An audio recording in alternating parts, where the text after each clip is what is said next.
Hello, chess family. It's me, National Master Jessejames, and today we're taking a look at another one of my segments, Let's Get Personal, or My Personal Games. Well, in this game, I'm playing against Anibal Alcantara. Hopefully, I pronounced that correctly. One of San Antonio's strongest chess players. We've shared many championships before, and well, here we go again. It's another last round. This time, it's part of our Wednesday night tournament here at the San Antonio Chess, or at Complete Chess over here. And yeah, it's a very, very tough game. I need a last round win against him since I had gone a draw previously, the last round with Jason Loving. So let's see how this game goes. Anibal loves to play his d4, so knight f6, knight f3, and pawn to d5. This was actually a new move against Anibal, which I have not done. I try to change up my openings as much as possible, and well, today was no different. In this day, I really wanted to play for that extra win. So when he played this next move of pawn c4, I was very surprised. Typically, he likes to play the Torah attack, which, I was not too afraid to play against. And with that being said, he goes ahead and plays pawn to c4. And, well, I decided to transpose into an opening called the Grunfeld. So I play pawn to g6 here, allowing him to take the center all by himself. And, well, the best way to do it is to take the center, so he does it. He goes ahead and takes on d5. I play bishop g7, knight c3, and now I take on d5, and this is the full transposition into the Grunfeld, and pawn e4, knight takes, pawn takes, and well, it's kind of hard to imagine people not wanting this position as white. As you can see, we have this beautiful center right here. Well, black has many ideas against this.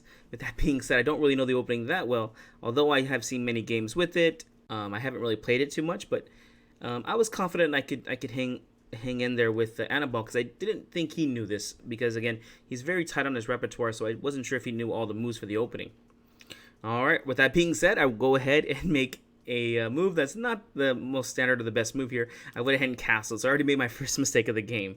With that being said, here in the Grunfeld, you're supposed to be playing this pawn to c5 and just trying to attack the center. It's a very, very aggressive opening. A lot of strong grandmasters play this, and yeah, c5 is a very nice move to go ahead and start attacking the center. And obviously you cannot take, as well, bishop takes c3 check is going to go ahead and win the rook. Or the exchange after bishop to d2. And so c5 is what I'm supposed to play here. With that being said, I messed up the opening already and played castles right here. And, well, he goes ahead and plays a very interesting move here, too. He plays bishop to a3. And this is very interesting because, well, although I knew his idea, which is to stop c5, one of the main ideas in the Grunfeld to break open white center, I actually did not know how to play against it, at least as far as book goes, right? I did sit here and think for a while and was able to come up with the correct response. But with that being said, I was pretty much on my own here, and we're only on move 8 here. So here we go. I went ahead and started off with bishop g4. This is one of those moves that in the Grunfeld, if you can play it, you definitely want to. You want to trade off this bishop for this knight. This bishop, like in most of the d4 openings, is just a bad bishop. So when you can trade it off for the knight, you can, and you do. This happens in the King's Indian defense, and also in the modern Bayoni. He went ahead and played bishop c4, and it looks like white's just doing good. With that being said, I was happy with the move that I found here, which is actually the best move and most principal move. Can you find it? Black to move and get a good position. In fact, after this, it says that black is already in a better position. So feel free to push pause if you want to. If not, enjoy the show. What do you play here? Believe it or not, you can actually play the pawn to c5, and it is the best move here. Remember, if you don't get this move in, well, you're going to have a very tough game because you won't be able to attack the center. If white just holds the center down, then, well, black is really going to have a hard time because he's just going to be on the defense the whole game. Okay, so what do you play?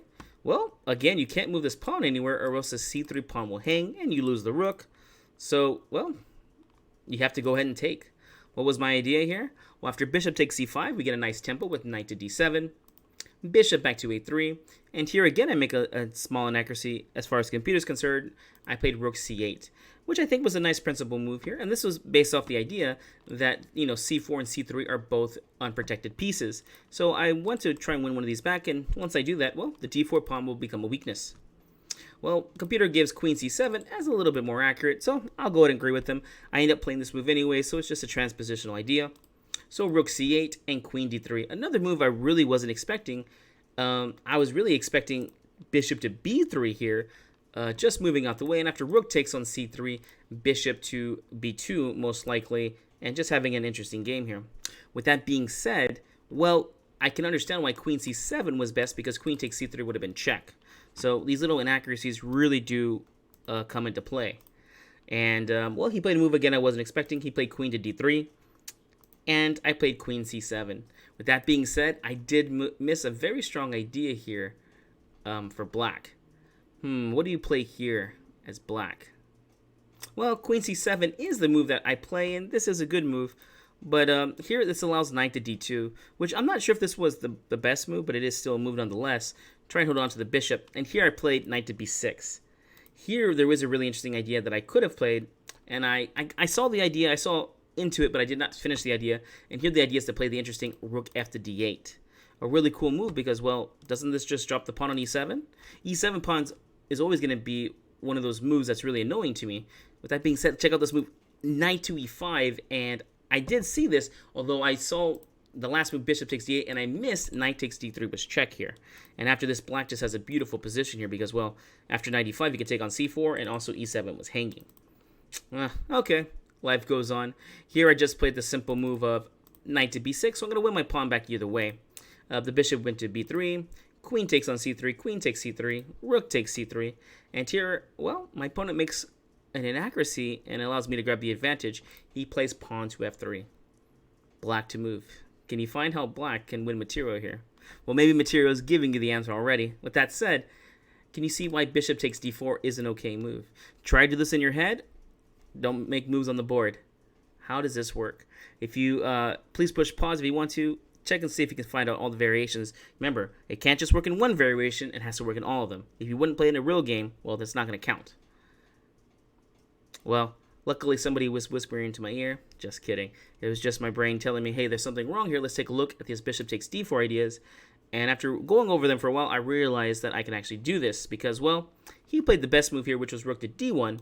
With that said, what's wrong with taking the bishop over here on g4? Well, simple chess. We play rook to e3 check. If the king goes to d1 or to f1, simple chess, we simply just take the rook because the rook's not defending it. The question is, what happens after king f2? Well, walking into a discovery is never a good idea, so simple chess here. Rook takes on b3 check, and you're just winning here. Oof. All right. Well, it works in that variation. Does it work with other ones? Well, let's see here. Is there any other variations for that one? Not that I can see. Right now, the main idea is just to play rook e3 check and take the rook. Well, let's take a look at some other ideas.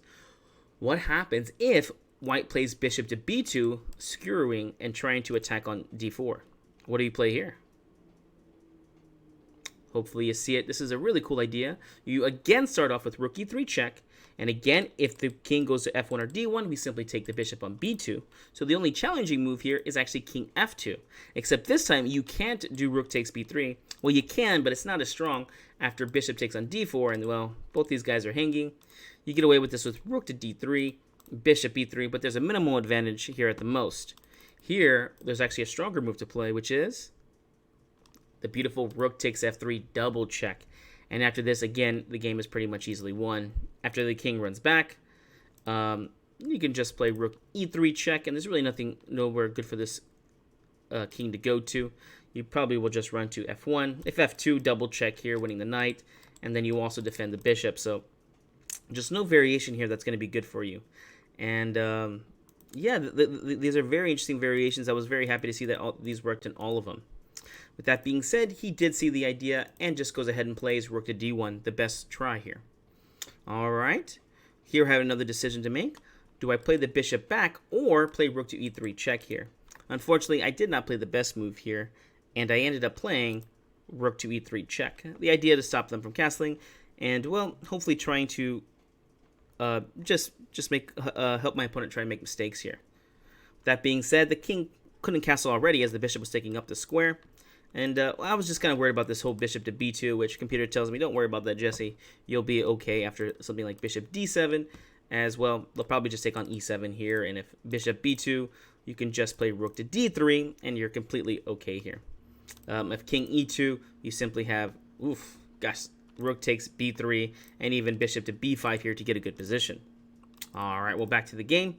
I went ahead and made that mistake and played rook e3 check, king f1.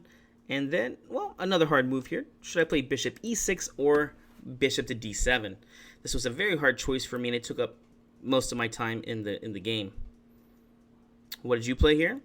Well, here I went ahead and played bishop e6, which was the best move. What was wrong with this bishop to d7 idea? It looks like a great move because, well, bishop to b5 check is being threatened, and, well, the king can't really move anywhere. If the king runs to f2, well, then I'm going to be able to go ahead and do some discoveries, just win the game pretty easily. With that said, here white has a beautiful move, knight to c4, and now it is white in the better position. Even though I am up an extra pawn here, I'm going to be losing it pretty soon, and white just gets very active. Here the knight's attacking the rook, and so if you play the move knight takes c4, rook takes d4, knight takes a3, and rook takes d7. And yeah, white's just much better in this position now, as the bishop's very active, the rook's active, and they're going to be winning the pawn back very soon. Even after king f2, again, the rook gets active, and man, this knight's pretty much marooned over here by himself. Not a way that I want to play. So I was able to figure out that bishop e6 was the correct move here. If they do take, well, this is only going to help my position now as well. I'm now able to either take on e6 or maybe I'll take on a3. Both of them are good moves here. Although rook takes a3 looks like it's the most accurate here. All right, well, back to the game. Of course, my opponent was not so nice to me and ends up taking on e7 for the pawn. Game on. You know, I was able to win the pawn and I lost it right back. It was just a very complicated position. And, well, let's keep moving forward. Here I have to move my rook. I move my rook to the open file. Looks good over here. And my opponent plays a good move, bishop to g5. I definitely think in the game he missed many opportunities to go ahead and take on e6 right away. And after pawn takes, well, I've got an isolated pawn over here that could definitely be a weakness. So I would have done this. He decided not to. Again, he decided to play bishop g5, which is another very strong move here. It just seems like this whole game I'm just trying to defend against my opponent's nice threats. And I went ahead and played rook to c3. If rook d3, this is not very good as the king just gets a free tempo to attack the rook. And you got to move it again. And, well, it's almost like in the regular game, except the king is in a better placed square. So I went ahead and played the rook to c3 right away. And I wasn't sure at first because I looked at this idea of knight to b1. And it took me a second, but I realized black is okay here. This was not the move played in the game, but it's always good to find out your opponent's threats and stop them if you have to. And, well, it's black to move. What do you do here to not lose the game? Be careful. Here we see the knight's attacked by the knight's attacking the rook and the rook's attacking the bishop. So what do? Here, believe it or not, you just play the simple move bishop takes on b3. If the knight takes on c3, bishop takes, knight takes. My pieces are all nice and safe here, and, well, these pieces are all badly placed. Okay, what about if we try to take on d4 here? Well, d4, you simply just play rook to c1 check, and a nice skewer comes out of this. The king has to move, let's say, to e2, and you just simply take. Well, you know what? They'll probably take the bishop first, right? So bishop takes, rook takes, then the king moves to, let's say, let's go f2 here. It's maybe a bad idea to jump over there. And after rook takes, pawn takes, rook takes, I just emerge up an extra piece. Okay. Is there any other variations to take a look at? There is one more to take a look at, which is what if they simply take? Well, here you're lucky enough that after rook takes b3, you're actually attacking the knight. And if they take on d4, well, we take the knight, and we just have a better game still. All right, so we're able to figure out that problem. King e2 was played. And here I just played bishop takes b3, knight takes b3, bishop g7, trying to keep the game as easy as possible. I do have a good advantage here. With that being said, in the game, I didn't feel like I had a huge advantage, but I did know I have a small one. I felt like white was really doing a good job getting back into the game, as well the rook is now able to jump back in it. With that being said, it is going to take them a while, and the next move, unfortunately for Anibal, was a blunder. He placed rook to c1 here. All right, black to move. What do you play here? Simple chess. I went ahead and played rook c2 check, forking the king and the pawns. Well, also maybe a skewer over here, but definitely the pawn on a2 is a fork. And, well, he didn't play the best move here. He played bishop d2, which I did mention to him after the game, but he did not like this for some reason. It's almost like this is almost like the same in the game, except the rook will not be able to escape. For instance, after he played king to d1, well, I'm very happy. I just went ahead and took on g2, and I got a nice tempo off the bishop. And he took on c8, then I played knight takes, bishop d2, stopping me from attacking the pawn on a2. And I played, well, I probably should have thought a little bit harder here. I played knight to d6. And now, well, Anibal has a good idea here. Can you figure out what's Anibal's strongest idea in this position? All right, it's white to move. You're down a good pawn, but your pieces are badly placed, and that's the worst part about this. What do? Here you find out that this rook is trapped, and you play king to e1. And unfortunately for me, I could not find a way to save my rook.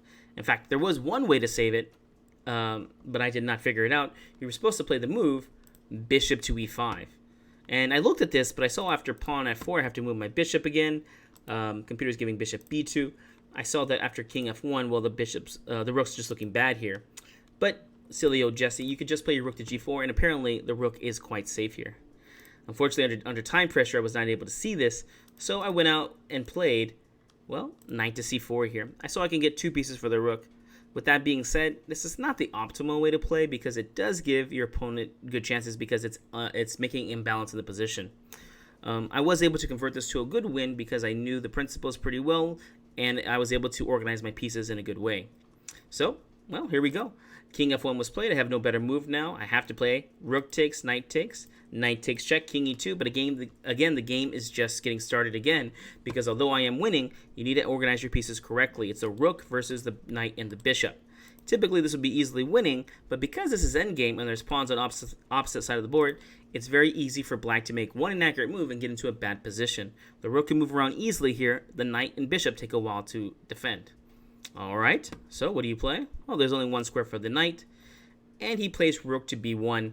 A very interesting move here, but before I moved that, before I moved the knight, I already had known what the ideal setup is, and the idea here for me was, well, you know what? Take a second here. Can you come up with an idea to hold this position?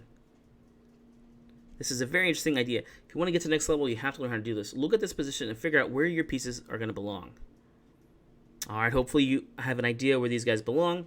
Here the idea was for me to put the knight to d6 to hold down b7, and then bring my bishop to e5 and control the dark squares. Now this is a very strong plan because, well, I want to push these pawns up at some point to get a passed pawn, but I don't want to do that until my king is over there to help defend the pawns and escort them across the board. And, well, the idea of playing the bishop to e5 stops the pawn advancement. Well, if these pawns can't advance, then how do you play for an advantage? That was my idea, and it holds down white beautifully, and that's exactly what I did in the game. So after this rook to b move, rook b1 was played. Oh, I'm sorry, he actually played rook to d1 here. Sorry, rook d1 was played. It's still the same idea, it's just a different move order.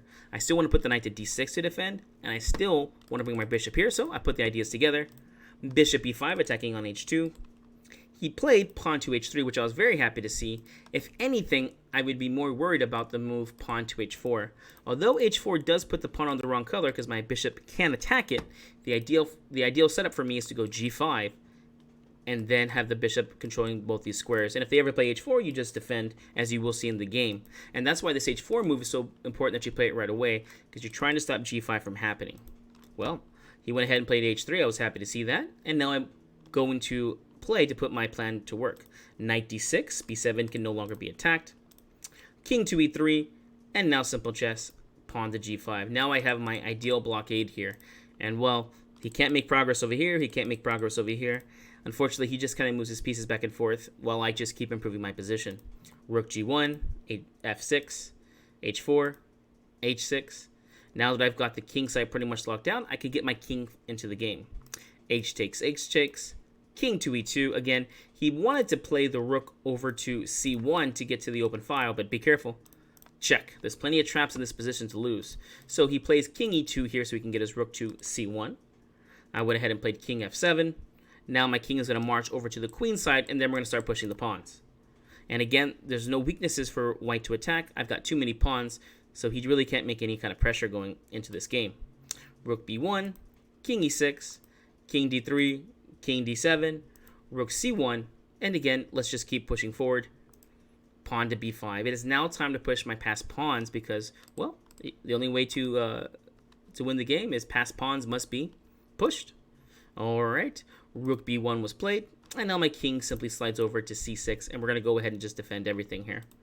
And here he went ahead and played a4 in a rush. This is not needed, but I mean, I can't really make too much criticism here.